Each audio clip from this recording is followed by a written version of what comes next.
Hey y'all, it's Dr. Shamanda. Welcome back to my channel where we talk about all things mental health, personal finance, and overall strategies to live your best life. All right, guys, welcome and welcome back to my channel. On this journey, well, first of all, I am a millennial single mom of 2 teenagers and former high school dropout turned doctor, PhD. So, on this journey, I'm focused on building generational wealth, financial freedom, and time freedom. All right, guys, so this week has been amazing so far, and it's such a very important week for me. And yesterday, while I was at work on my lunch break, I allowed myself to dream. And I think it's so important for us to dream. Dream big, dream about and reflect on our future and our goals. So many times we're focused on our current reality that we miss out on taking the time to really think about where we're trying to go, right? If you're on this debt-free journey or financial freedom journey, we're like living in the moment. We're focused on working, getting money, to pay our bills.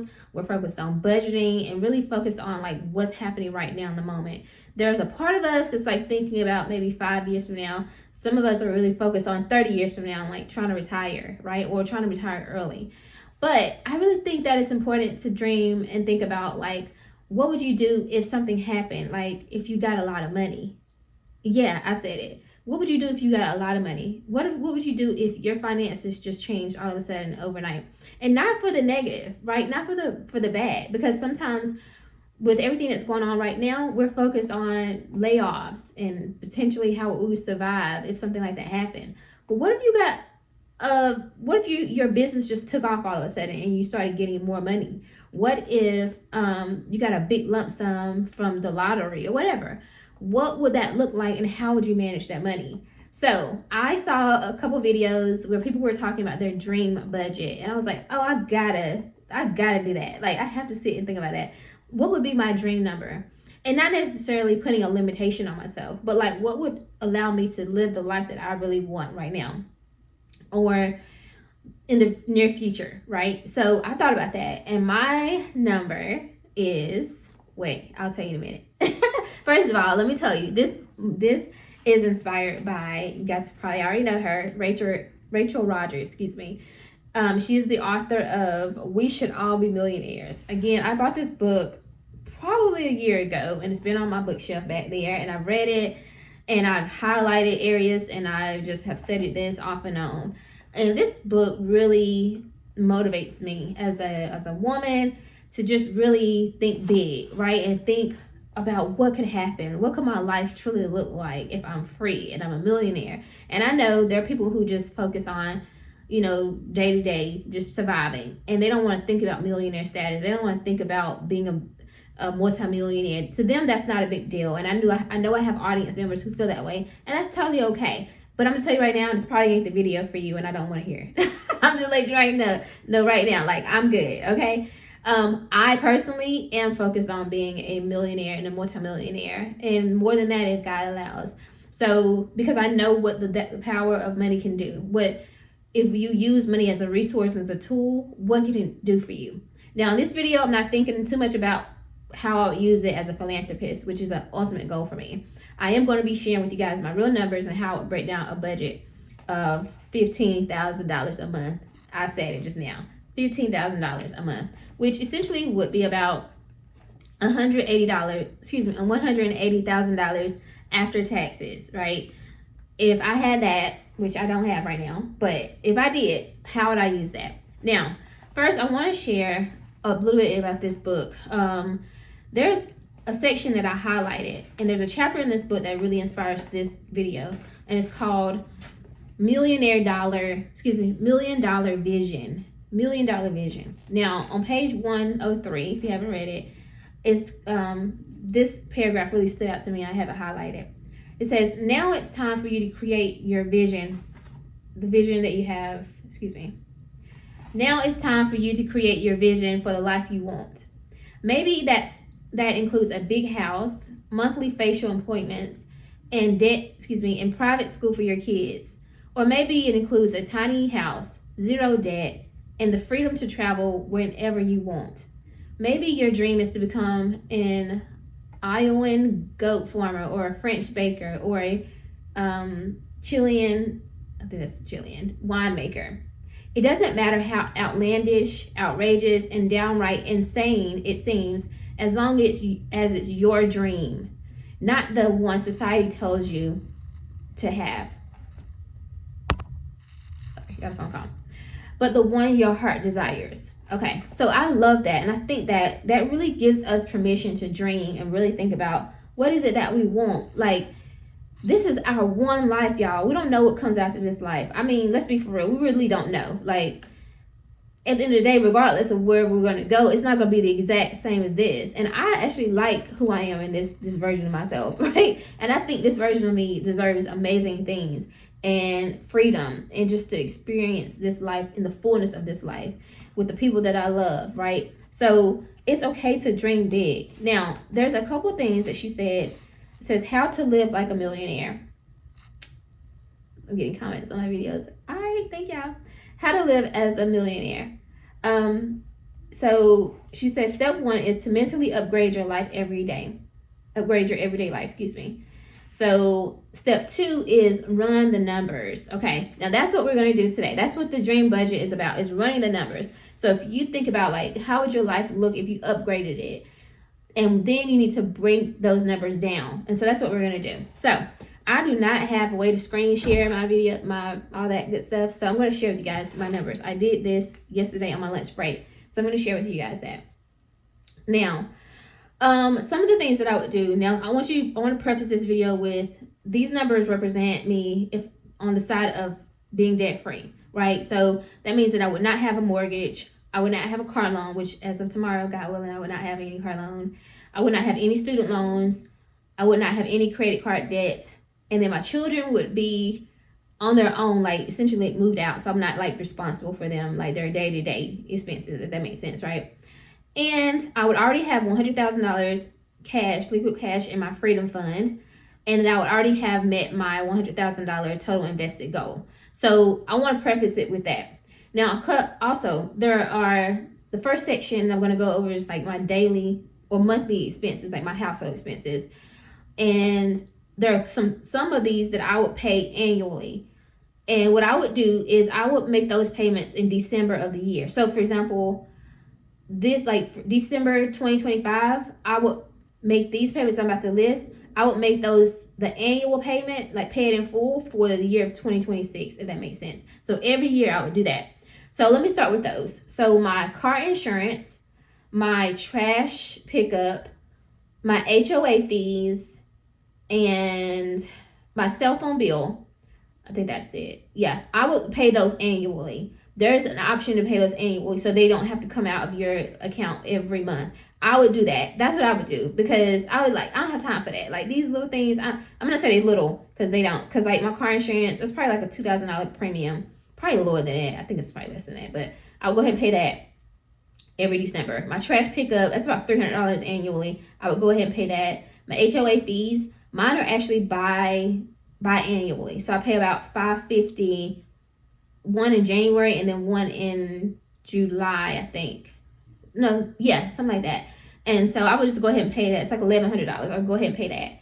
And then my cell phone bill, I'm with Mint Mobile. If you want a referral link or anything like that, just check it out. It's in my description in my channel. So check that out. You can get, I think you get a discount. I get a discount or something like that. But I would go ahead and pay that. So I think that's about $300 every year. Like for the whole year, it would pay my cell phone bill. So I would go ahead and do that. I would pay those in December of every year. And that way I would start the new year off with just these expenses. So then that's food and groceries. I would put $600. Y'all know, but keep in mind, that's just for me though. But that will allow me to eat so much more healthier and just, yeah. And keep in mind, that would not include my kids. They would be already out like in their own apartment or house or whatever at this point. Electricity, I would put $200. Gas, I would give myself $250. That's because at this point I'd probably be out doing more stuff. So sewer and water, $100.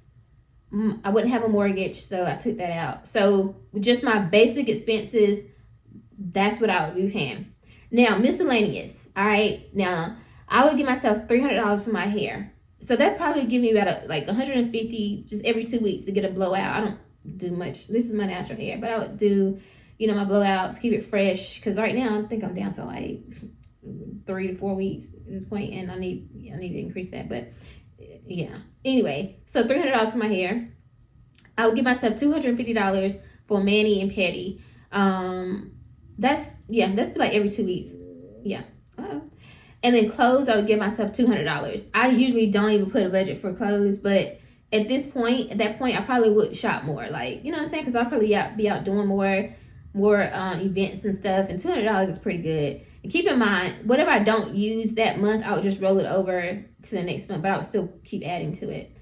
And then I would give myself a budget for, this probably should go in another category, so I'll say it in a minute. I would give myself $500 for travel. And again, I know y'all are like, what? You gonna be traveling? Yes, keep in mind, this is like my dream budget. But I would give myself $500 for travel. That's like, if I just want to go on a random beach trip or whatever. But again, if I don't do nothing that month that requires me to go out of the state or country or whatever, then it'll just roll over and just keep adding. And then I would give myself $500 for fun. So technically those two would probably overlap a little bit, but basically $1,000 a month just for travel and fun. So that's pretty good. Like, that's crazy actually.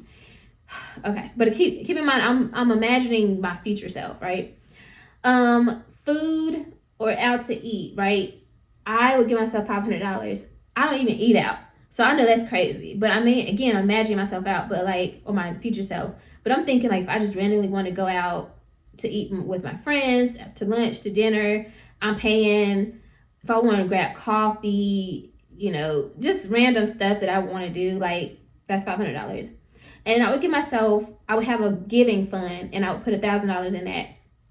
Now, what that means is that's for like family, friends, or anybody who needs anything. So if I randomly come across something on Facebook or Instagram or YouTube, whatever, when somebody needs something, or somebody's having a funeral and they need help, like whatever, I literally have that fund, that $1,000 set every month to just give that away. That's it. Now, I'm not getting into the whole tithing thing and all that kind of stuff.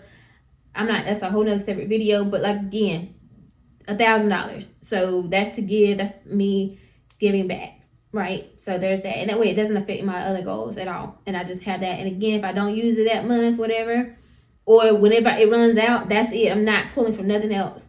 I think that's pretty good to me, whatever. And then health. So under health category, I have gym/Pilates. I'm trying to be a Pilates girl, y'all. I don't know. I just feel like that's for me. You know what I'm saying? I just do, but it's expensive. So I give myself $150. I know that's probably like not enough, but I don't know. I would just have to see how much that costs. I gotta really price check that. But I give myself $150. And if I didn't do Pilates, a really nice upscale expensive gym is probably gonna run me about $150, because I've been hearing about some of these gyms, but like the equipment in there, oh my god, like top tier. You know what I'm saying? But low key, like my house that I want to build, my estate, is gonna have a gym in it. So it's probably more for like Pilates, like when I want to go out. I don't know. We're going to see. But $150. And then massages. So monthly massages, I give myself $150 for that. Just because I feel like that's something I want to do. But then I'm thinking, like, if I had a man, you know what I'm saying? I just think that's a good trade-off. Like, you massage and I massage. But like, if I want like a professional massage and like he's out of town or something, then I'm going to keep that there. All right. And then I would give myself $250 for therapy/coaching, probably more so coaching. And I know I'm a therapist, but like therapy is like more mental type stuff. I think I would do better with having a coach, just to be honest. And again, that sounds crazy coming from a therapist, but it could be like business coaching, mindset coaching, like whatever. I just feel like I probably would want to coach. You know what I'm saying? Yeah. And then vitamins, I put $100 just for vitamins, just like probiotics, my vitamin D, my B12 stuff I'm supposed to be taking for my Crohn's, all that good stuff. Just, supplements for energy, all that kind of good stuff. So I'll put $100 for that. But last but not least, though, for health, I would give myself $1,200 for my injections. Keep in mind, this is me speaking into the future, meaning that like I'm not dependent on a job or health insurance, anything like that. Like I'm sure I would have health insurance as a self-employed person or business owner, but like worst case scenario, I didn't have that or whatever. I would give myself $1,200 just to pay for my injections that I need every week. And that's for a 28-day supply. So $1,200 for that. And that's crazy, right? But yeah. Now, savings. Y'all know I'm still going to save. Okay, so there's that. I would give myself $2,500 for savings. Now, what I did, so that equals up to about $30,000 a month, or excuse me, a year towards savings if I just did $2,500 a month. So that's pretty good, I think, because I would still want to save, you know what I'm saying? And then investing, I would give myself $2,500 as well. Now, $500 or $600 of that would go toward my Roth. And then the other amount, whatever's left over out of the $2,500, I would put into a brokerage account. And I would invest in like REITs, like real estate investment trust fund, whatever it's called, you know what I mean? Or just regular, trading, you know what I'm saying? So that's pretty good. And then last but not least, I would give my kids $1,500 each. I love my babies. I don't care. I don't care if they 30, 40, 50 years, I'm still giving them $1,500. And I don't know why. I just think that that's something I want to do. You know what I'm saying? Don't judge me. Like, I would give my kids, each of them, that's $3,000 a month. But I would still give that to them. And they might be like, I don't need your money, Ma. So then, I already got it lined up, what I would do instead. I would say, well, give it to my grandkids. Like, God willing, like, no time soon. Please, Lord. But, like, once they start having kids, I would just be like, okay, this is $1,500 for the grandkids, whatever. Now, hoping not too many of them, shoot. But, well, however they want to divide it up, that's on you. If you have 3 kids, you can have to split this $1,500 between the 3. That's on y'all. But anyway, I would give each of them $1,500, and the kids can go spend that, or put it in their investments, like in stocks or whatever. Well, probably I'll probably do half and half or something, like, I don't know. Yeah, because we gotta get this future right. You know what I'm saying? We gotta, maybe invest in their like classes or something. But I would basically I'm setting $1,500 aside for each of my kids or their kids, however that we want to do that. But anyway, so when I added that up, that was $15,000 a month. I know, like, I just feel like that sounds so crazy. Some of the stuff I'm just like, girl, I don't want to eat out, but then I know I probably will. You know what I'm saying? Like the next version of me that's not like super focused on money and paying off debt and saving and stuff. You know what I'm saying? Like, I feel like I would. Like, I probably would. Like, I know me. I don't even put much in there for like, I didn't put nothing in there for like any bags, any luxury items and stuff like that. But I feel like out of like the because I don't really do that. I don't know. $15,000 would be enough for me, bare minimum. Because I feel like it's gonna be more than that. You know what I'm saying? Because this is $180 after taxes. So imagine if you're making $1 million a year, like, or something like that, or $500K. Like, I ain't gonna hold you. I probably wouldn't know what to do with this money. But this is a good starting point. Because when you've been living off so little for so long, you be like, if you got a whole lot of money all of a sudden, yeah. Anyway, I wrote this. This is a good starting point for me right now, okay? I probably would increase my travel, fund money and stuff, because I feel like I'll be in a different place in my life and I want to do more stuff, have more experiences. So that probably would happen. But as long as I'm still saving, investing, and I'm giving money, and some of y'all may not agree, but you could have gave more than that. I don't care, okay? That's how much I wanted to give, and that's what I feel content with. It's probably going to be more than that, I'm pretty sure, but like, that's a good starting point. So that's my dream budget of if I had $15,000 coming into my account every month. That was mine after taxes and everything like that. That's how I would spend it. So I don't know about you, but like, that keeps me motivated. It keeps me excited. Like, that just feels so freeing and so like abundant. That's crazy, but it's possible, y'all. There are people who make that kind of money and more every month, literally. So it's so possible. It's so possible. Now, what I'm thinking about next, and y'all let me know if you want me to do this, is sharing my current budget with y'all. Not my exact numbers, because I ain't about to do all that with y'all. But I'm gonna tell you like exactly what, like, kind of like where I'm at right now and how I use that. And in that same video, like, if I was not working at all, like didn't have a job, like how much I would need to earn, that type of thing. So let me know if you're interested in that. Leave me a comment below. Anyway, y'all, that's my video for you guys today. I hope you like this video. If you do, like it, comment, subscribe, share, and I'll see you guys in the next video. All right, bye. And don't judge me, okay? Seriously.